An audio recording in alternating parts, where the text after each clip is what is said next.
오늘 우리에게 주시는 하나님의 말씀은 민수기 18장 21절에서 32절까지 말씀입니다.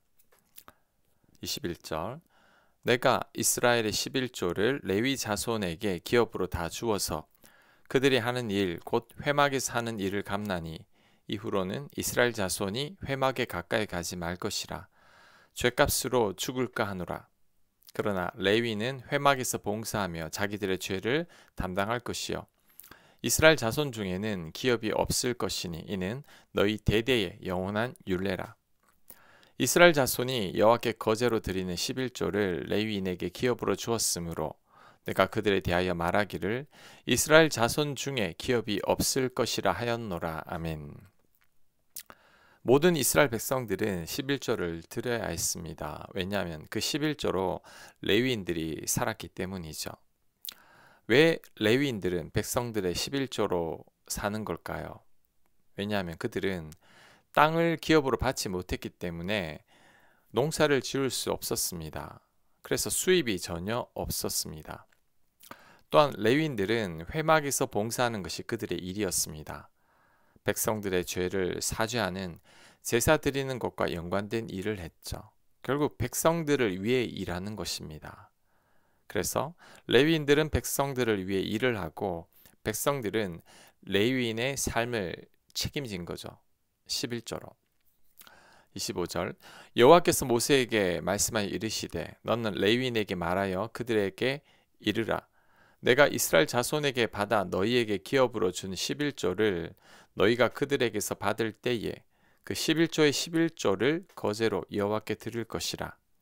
내가 너희의 거제물을 타작 마당에서 드리는 곡물과 포도즙 틀에서 드리는 즙같이 여기리니 너희는 이스라엘 자손에게서 받는 모든 것의 11조 중에서 여호와께 거제로 드리고 여호와께 드린 그 거제물은 제사장 아론에게로 돌리되 너희가 받은 모든 헌물 중에서 너희는 그 아름다운 것 곧 거룩하게 한 부분을 가져다가 여호와께 거제로 드릴지니라. 아멘. 자, 이번에는 레위인의 11조입니다. 레위인들도 11조를 해야 합니다. 백성들의 낸 11조의 11조를 떼어서 하나님께 드렸습니다. 하나님은 레위인들이 드린 11조를 농사지은 곡물처럼 여기겠다고 합니다.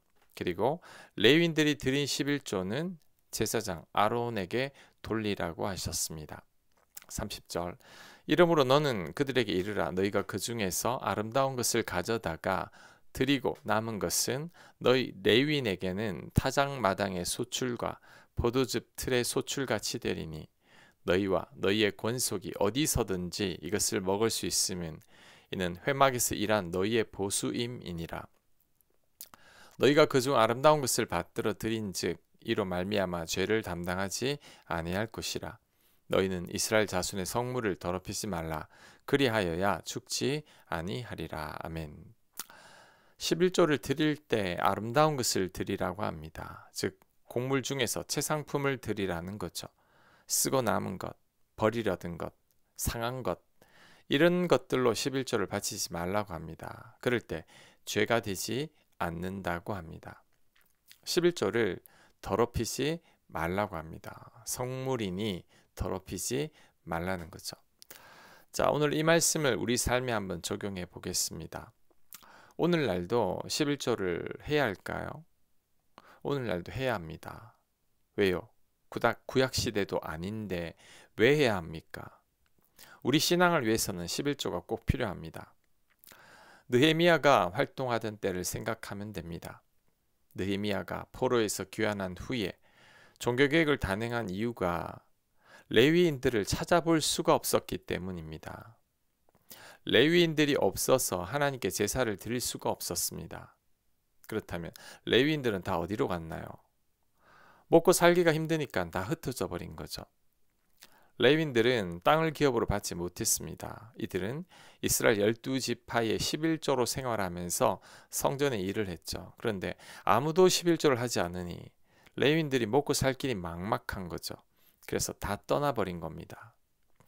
이때 느헤미야가 종교개혁을 단행하면서 모든 지파 사람들이 다시 11조를 하게 했습니다. 그 11조로 레위인들의 생계를 책임지게 했습니다. 그랬더니 레위인들이 다시 모였고 포로로 귀환한 백성들의 죄를 속하기 위해 제사도 다시 드리기 시작했습니다. 그로 인해 신앙도 다시 회복되었습니다. 제2의 부흥을 맞이하게 된 거죠. 교회는 성도들의 11조가 없으면 제대로 운영되기 힘듭니다. 수입이 없으니 사역자들이 생계를 위해서 다른 직업을 가져야 합니다. 그러다 보니 사역자들은 목회에 온전히 집중할 수가 없죠. 주중에 일하고 주말에도 사역을 해야 하니 바빠서 설교 준비할 시간도 없습니다. 게다가 쉬지를 못하니 건강을 잃는 경우도 많죠. 결국 목회도 제대로 되지 않고 생계를 이어가기도 힘들어지는 겁니다. 성도님들도 좋은 영의 양식을 먹을 수 없게 됩니다. 느헤미야가 종교개혁을 단행하기 전과 같은 일이 벌어지게 되는 거죠. 가장 이상적인 것은 교인들은 철저히 11조를 해서 사역자들의 생계를 책임지고 사역자들은 온전히 사역에 집중하는 겁니다. 그럴 때 성도님들은 좋은 영의 양식을 먹을 수 있고 사역자들은 생계 걱정을 하지 않고 사역에 집중할 수 있게 되는 거죠.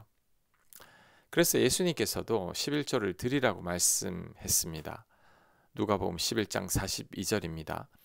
너희가 박하와 운향과 모든 채소의 11조는 드리되 공의와 하나님에 대한 사랑은 버리는도다. 그러나 이것도 행하고 저것도 버리지 말아야 할지니라. 11조만 드리고 공의와 사랑을 버리는 자들에게 둘 다 행하라고 말씀하셨습니다. 11조와 공의와 사랑을 다 행하라는 거죠. 이를 볼 때 예수님도 11조를 하라고 말씀하신 겁니다. 그 외에도 11조 유익이 또 있습니다. 그래서 말라기 선지자는 11조를 시험해 보라고 하셨습니다. 정의심이 가면 11조를 한 후에 하나님께서 복을 주시는지 안 주시는지 시험해 보라는 거죠. 한 달은 온전한 11조를 하고 한 달은 11조를 하지 않으면서 수입과 지출의 변화를 살펴보라는 겁니다. 수입과 지출을 대비해서 어느 달에 이익이 더 많은지 시험해 보고 11조 할지 말지를 결정하라는 거죠. 믿음이 안 가면 시험 삼아 11조를 한 달과 하지 않은 달을 비교해 보면 됩니다. 한 번으로 안 되면 두세 번 해보고 그래도 믿음이 안 가면 서너 번 해보면 됩니다. 그리고 결단을 하면 되죠. 성경에서 말씀하셨으니 그대로 한번 해보면 되는 겁니다.